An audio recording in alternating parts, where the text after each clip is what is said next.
Hey everyone, welcome back to the show, the Original Medicine Podcast. On this episode, what I want to get into is migraine triggers and why I think that this is the least important thing that as a migraine sufferer you should be concerning yourself with. There are a lot of things to know about what causes migraines and also how we heal them, but the least important thing is knowing your triggers. Now, I know you may hear that and think, wow, but if I know something causes a problem, wouldn't I want to avoid it? Of course, and that's natural. But what I'm saying is we need to understand why those things trigger a migraine by understanding the Chinese medicine physiology underlying it. So let's get into it. You've probably heard me talk about how migraines are the result of a serious depletion. And that's what I want to talk about first, because once you understand this concept, then you'll be less concerned with what the triggers are and you'll just understand why they are triggers to begin with. Everyone has a lot of differences, but I think a lot of people have similarities as well amongst the things that trigger. I recently asked on my Instagram if people could send me the things that trigger their migraines, and there was exactly that. Some overlap, and so some similarities, but then also some differences. And I want to use those as examples to talk about why those things are triggers from a Chinese medicine perspective. And before I get into that part too, someone online said to me one time, you can't say things like that about treating migraines with acupuncture because everyone's different. 1000% I agree, everyone is different. But in order to have migraines, you have to have some sort of depletion. Figuring out what that depletion is for the individual and also what led to the depletion is the individualized part. Understanding that migraines are caused by depletion is simply just understanding Chinese medicine. So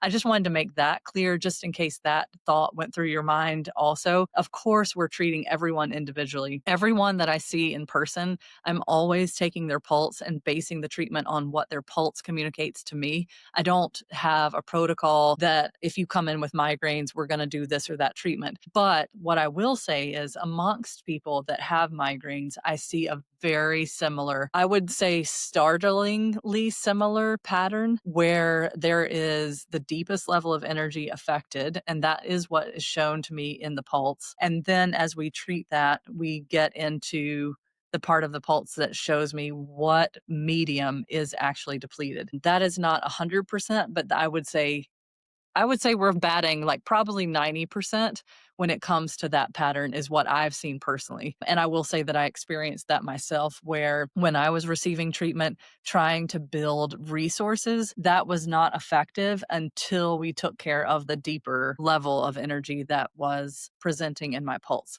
So I feel pretty confident about that and just wanted to clarify that, of course, completely agree. We're always treating people as an individual, but the similarities between folks that have migraines are really follow this pattern, if you will. So let's get into it. Okay. When we talk about the deepest level of energy, this is a word that is totally Chinese medicine jargon. So if you're not an acupuncturist and you're listening to this, just bear with me. But I believe in you. I know that you can learn. So I'm going to tell you these words and you're going to just like learn as we go. Okay. So we call this the yuan level of energy. And the channels that reflect the yuan level energy are called the 8 extraordinaries. And they form in our first 7 and 8 years of life. 7 for girls, 8 for boys. So things that are significant to the individual in their first 7 or 8 years will affect these channels. Now, the same can also be said if a person had a really significant life experience. This could be like a traumatic experience. It could be like an injury, an illness, like something happened in the family. Maybe it was a really big move that they didn't want to undertake. You know what I'm saying? Like anything that is really affecting an individual in these early years or something past those early years that has been the case for a long time. Say someone is like in their 80s and since they were in their 20s, there's been something that has been plaguing them. That can also fall into the 8 extraordinary channels simply because it has been part of them. So maybe there was a traumatic experience when someone was in college and they never had the time and space to deal with that. It's become of the fabric of who they are. And so even though that happened outside of that first 7 or 8 years, it's still will lie in the 8 extraordinary channels because of the time that has passed and how it has just like grown with them as they have matured as a human. This is what I see affected in 90% of migraine patients, like I mentioned before. So my thought about this process is that when the channels are slightly out of alignment, the 8 extraordinary channels, I think that this sets us all on our own unique path, of course, to lend itself to a depletion of resources. And resources and mediumship are two words that I use interchangeably because I think mediumship is very unfamiliar to people outside of the classical Chinese medicine realm. So then I default to the word resource, but then I think, okay, but I want to teach you the word. So just bear with me. Mediumship and resources mean the same thing. And if you are a practitioner of modern acupuncture, or if you're a connoisseur of modern acupuncture, you'll hear your acupuncturist perhaps talk about yin and yang. Yin is all inclusive of mediumship, or maybe I should say the opposite. Mediumship is a more specific version of yin. There are different types of yin that are not talked about in TCM school or in the modern practice of TCM. And that's also, again, why we use the term mediumship, because it's a little more specific. We can be talking about thick fluids, thin fluids, blood, or qi, or jing, certainly yang as well, but that's a little bit of a different thing, so we'll just leave that on the side.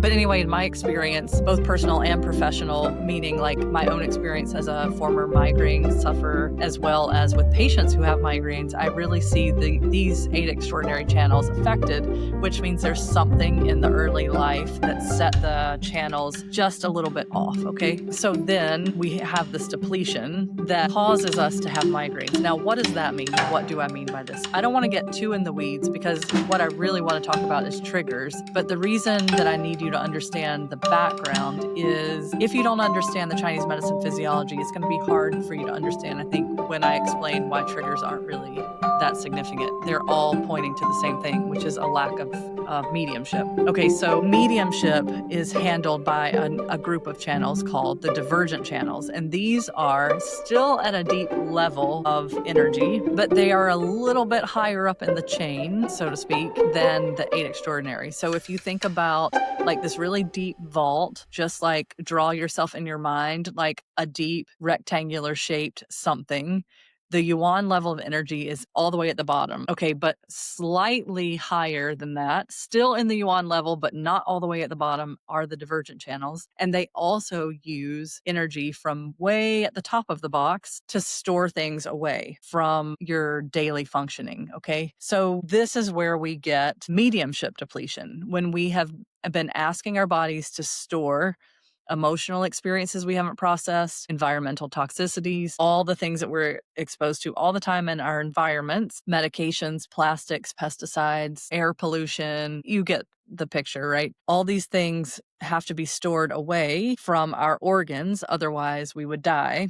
And they get stored in the divergence. So over time, as the divergent channels are holding, they run out of resources. My best analogy here is to think about a sticky fly trap, you know, those kind of yucky looking strips that will catch bugs in the stickiness. If that stickiness dries out, it can no longer catch bugs. I want you to think about the divergent channels in that sense. Like that stickiness is the resource that is holding the flies, it's holding the bugs in there. And if it no longer exists, or if it's getting kind of weakened, it's starting to get drier, then it can't hold all that stuff at bay. And then you start getting symptoms. So pain, for example, is a symptom of not having enough resource. In modern acupuncture, we would say that pain is stagnation. And so therefore we need to relieve the stagnation. And that could be done just by putting needles in a channel or even just individual points. And we're just going to move that stagnation, tell it to get out the way. Okay. This is an incredibly flawed way of treating simply because it does not acknowledge that the reason we have stagnation is because we don't have enough resources in the very beginning. If we had enough resources, they would all be able to move through a channel easily and smoothly, and there would be no stagnation, and then therefore there would be no pain. But the answer to treating pain is not just to push it through like a bulldozer, because that doesn't acknowledge that actually the root cause of that stagnation is because we don't have enough resources. So again, back to what I was saying in the very beginning, we have to figure out for this individual person, what is causing their problem, what is causing their lack of resource, because it could be different from someone else. There are for sure, absolutely 100% people for whom they are under resourced because don't sleep very much. They're up all night, whether that's because of their own choices or whether it's because they work at night, because they have children that keep them up at night, whether it doesn't matter what it is. If you're not sleeping well, that is going to really drain your resources. Like, I'm not telling you anything that you don't already know, but there are different reasons why people are not sleeping or cannot sleep, right? And that can also be a resource problem. So it becomes a vicious cycle that if you are staying up late, you are not sleeping well, you're not resting, then you're also not able to rebuild resources. And then if you have not built resources, you also cannot sleep. Okay.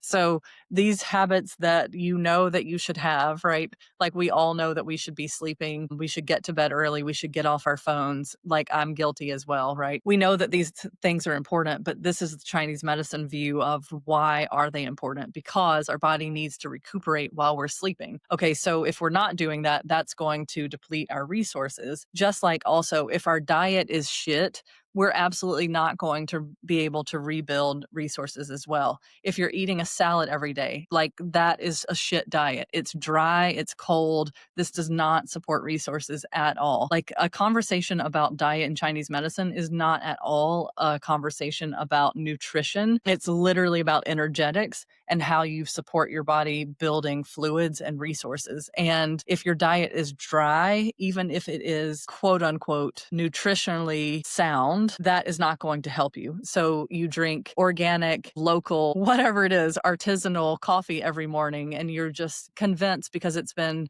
tested for mycotoxins that it's the best coffee on the market. That doesn't matter in Chinese medicine because coffee is very draining. It will drain your resources. It depletes your energy because it drains from the energy of the kidneys, and that will in turn make you more tired. So people all the time are saying that they're exhausted, and they still say that they refuse to let go of their 1 cup of coffee every morning. I have to have my 1 cup of coffee. Okay. Everybody makes their own choices. I'm just giving you the information, right? I mean, it's like some of us say we really don't make the rules. We're just trying to provide the information. It kind of stinks to hear sometimes, but if you want to get out of the cycle of having whatever the problem is, then we have to start thinking in a different way. And so in Chinese medicine, we're thinking about building these resources and what foods are we eating to help us build fluids and resources and mediumship. All those words could basically be used interchangeably. So if we're eating grilled chicken, grilled steak, we are losing a huge amount of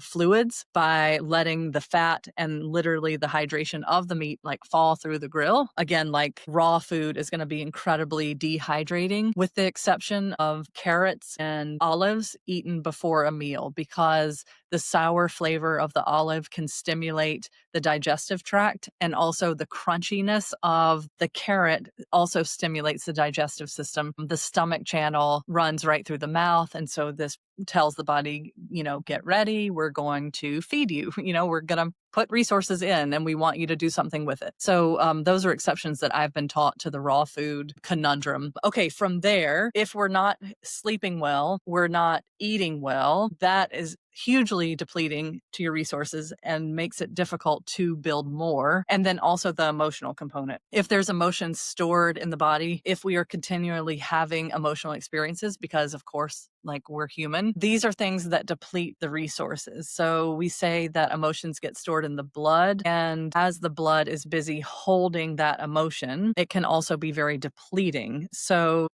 I just want to throw that piece in there too, because if we're not addressing our emotional life and moving through that and really trying to figure out why is it that we respond in this way every time this happens, that could keep us stuck and prevent us from building more resources. Okay, so far, if you're still with me, we have talked about the Chinese medicine physiology of how we build resources and how the lack of resources leads to all kinds of symptoms. But specifically here, I wanted to talk about migraines and triggers that people have for their migraines. So we've set the stage for migraines are a situation where you're extremely under-resourced, and there are things that will trigger a migraine attack. Now I want to talk about what those individual triggers are and why they become a trigger based on the Chinese medicine physiology. Okay, so hopefully we're all together.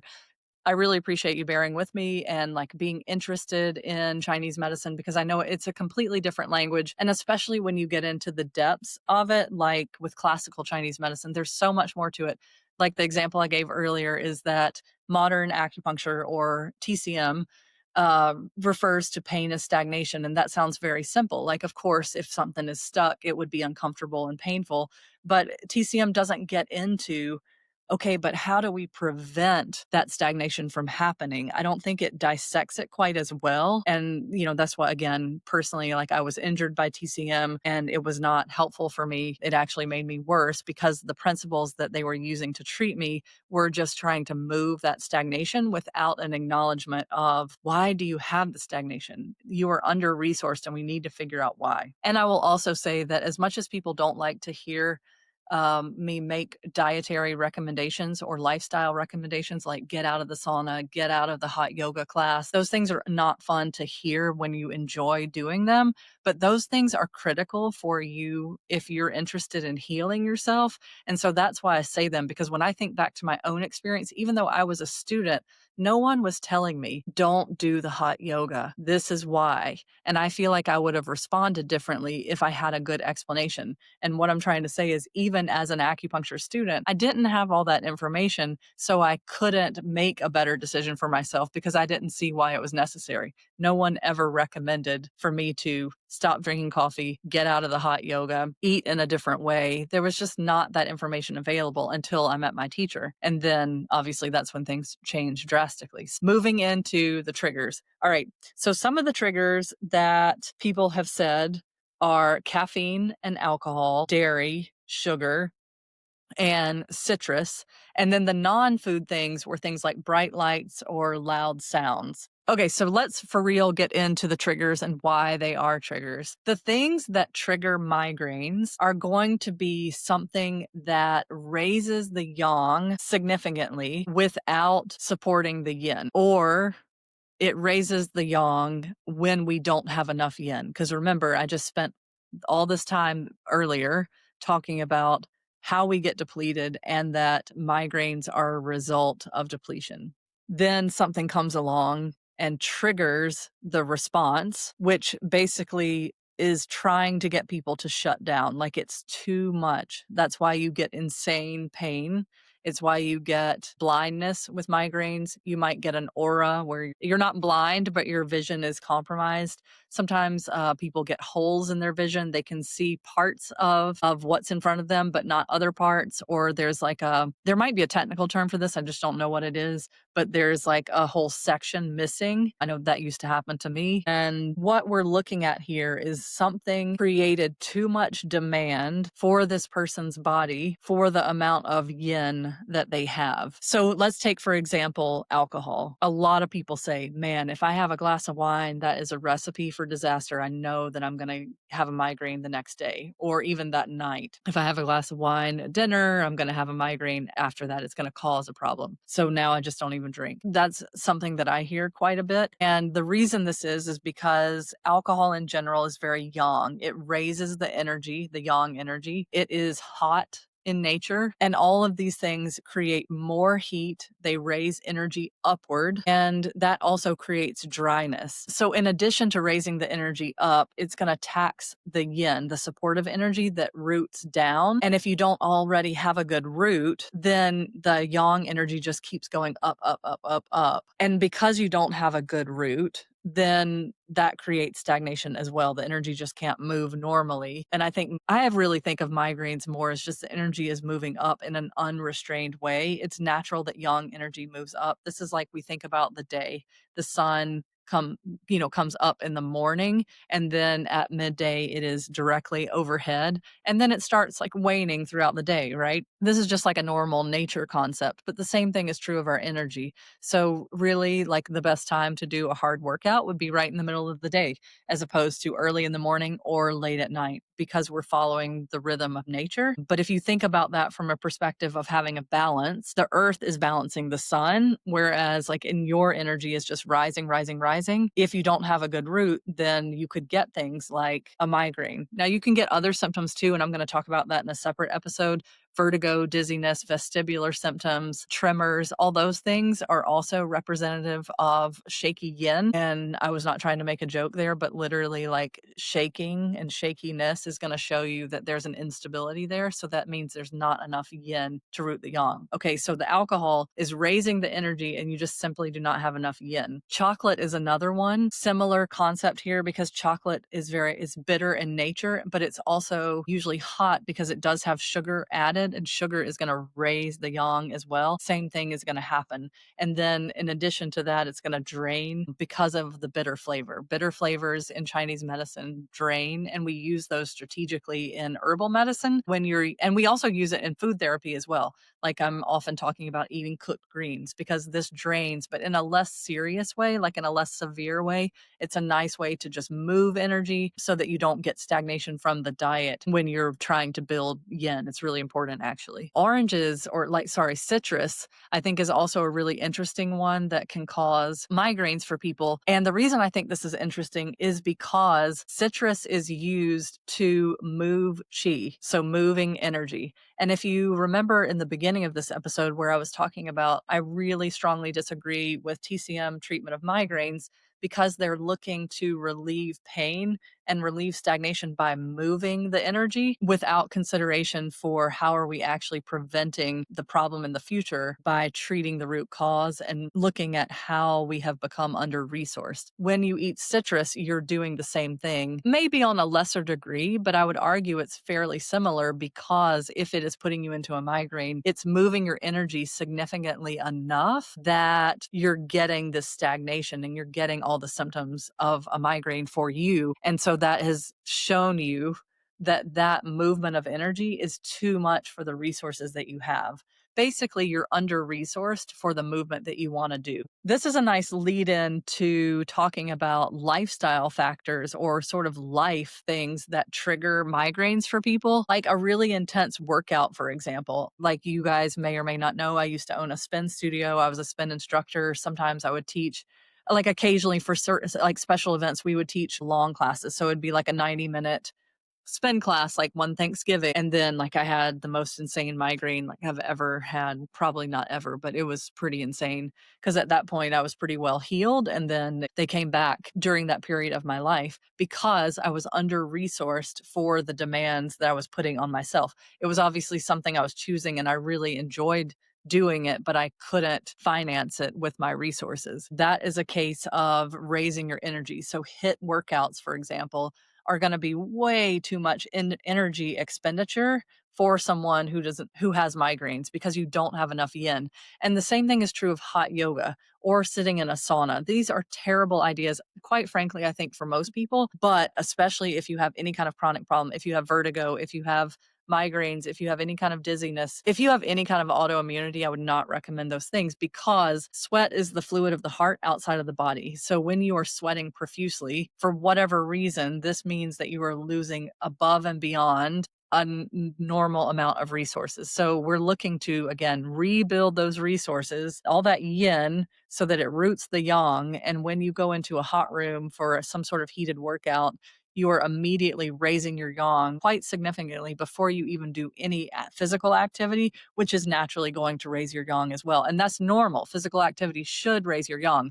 But if it causes problems, that just tells you that your yin is very depleted. And people will always say, but I drink tons of water. That does not matter because this is a resource that is much deeper and much more complicated than water. Simply drinking water is great and it's necessary, but it's not sufficient to rebuild the resources that are lost to things like sweating profusely. So hopefully that makes sense, that citrus can trigger a migraine in some people simply because it is moving energy in a way that is not supported by that person's resources, and that's what throws them into the migraine. Bright lights, for example, or loud music can be the same thing. My child actually had a migraine last year and also this year, which is kind of devastating to think that that has been passed from my 8 extraordinary onto her, but that's maybe a topic for a different podcast. But in both cases, it was a situation where she kind of felt the pain come on but then the environment was really extra loud, being around other kids, and then all of a sudden it just became too much, and then she found herself vomiting. So, like, really bright lights, just like flashing lights can trigger a seizure in people that have seizure disorders. It's basically the same concept. Too much yang stimulation, whether that's from food, from our thoughts, from the emotions that we're experiencing, from the environment being way too yang, which is literally like everything these days. Everything is so loud and so keyed up. Like, I'm fully now that middle-aged woman who asks if we can turn the music down in a restaurant because it's just always so much. And I think some of that is that things just are louder and more stimulating. And some of it is just my personal experience in the world, being that I am now older and I naturally am going to have less yin. That doesn't mean pathological, it just means less. And so things that are stimulating and loud are going to feel even more loud. Okay, so we talked about alcohol and sugar and coffee, citrus, and then like the environmental stimulations. All of those things are causing the same effect, which is just raising the yang too much without enough yin support. If you are a migraine sufferer or you know a migraine sufferer, hopefully that helps you understand why looking for triggers. Of course, like if we know eating citrus throws me into a migraine, then it's great to know and I can avoid eating citrus. But I don't think the way to manage migraine is truly to live a life that is avoiding everything that causes it, because that's just avoidance. If we're never able to drink alcohol or coffee ever again, I don't think that that's the end of the world. But those are two things for me that I've cut out of my diet entirely for the last, like, alcohol for the last 8 years, and coffee was a little bit less, like maybe 7.5 or something. Maybe I'm like around 7 years for no coffee. But those were choices that I made for me to be like a teetotaler, like I don't do any of it. But I can envision like a place in life where I might consider like having coffee or alcohol. I think the more we learn, even from a Western medical research perspective about alcohol, the less interested I am in drinking. It seems like it's really just not a great idea for our brain. I don't think coffee like has that same data, but we do know from a Chinese medicine perspective that coffee is extremely draining. And I just, for me personally, have chosen to not have coffee, even though I do drink caffeinated tea. So it's not just an issue of caffeine, but an energetic issue. And I think when you can understand like these things affect me personally this way, then you can see what it is that you need to work on. And just again, in general, with someone who has migraines, we're talking about extreme depletion and we're talking about triggers being something that raises the energy too much for what the body can support. And so therefore, we need to work on building the yin. So the specific triggers that people can identify, I think, are great only to a certain extent. What we really should be focused on is how do we help a person become more and better resourced so that they can eat cheese when they feel like it. They can eat citrus when they feel like it. They can go into a place that has bright lights and loud music and be okay, at least for a time. I mean, I would argue that a lot of these things that are triggers for migraines are only triggers for those people because they are under resourced and just have that propensity toward responding in that way. I think that there are all of those things, maybe with the exception of citrus, are kind of detrimental to all of us, but some of us have better tolerance than others. I think that in the migraine world, we are focused on identifying triggers as a way to manage a condition that could truly be healed if we looked at it with a different lens. And neurologists will tell you that migraines cannot be healed. And maybe healed is the wrong word. Maybe put into remission is the right word, but I absolutely believe that can happen because it happened for me. And I don't think I'm special. I just think I'm willing to dig into another way of thinking, which is Chinese medicine. That's not normal for people. No one knows about it. And that's like not a knock on anyone. It's, hey, that's like this whole body of information that's out there and that can really change the trajectory of your life. So that's why I'm here talking about it. So I hope this episode was helpful in understanding how identifying triggers with migraines is only one piece of the puzzle, and that we really need to understand what's happening below the surface and under the hood, as I like to say, so that we can really treat truly the root cause of the problem so that you don't have to worry about triggers triggers in the future. As always, I like to say that it seems like a miracle, but really it's just medicine. And if you could please leave me a rating on this podcast episode, I would so appreciate it. I know that podcasters always ask this, but it is important. If you could like the show, if you could like the episode, give me a rating. This really helps get the message out to other people, which is the whole goal of doing this, especially for like a little tiny business like myself. So thank you so much for listening and see you next time.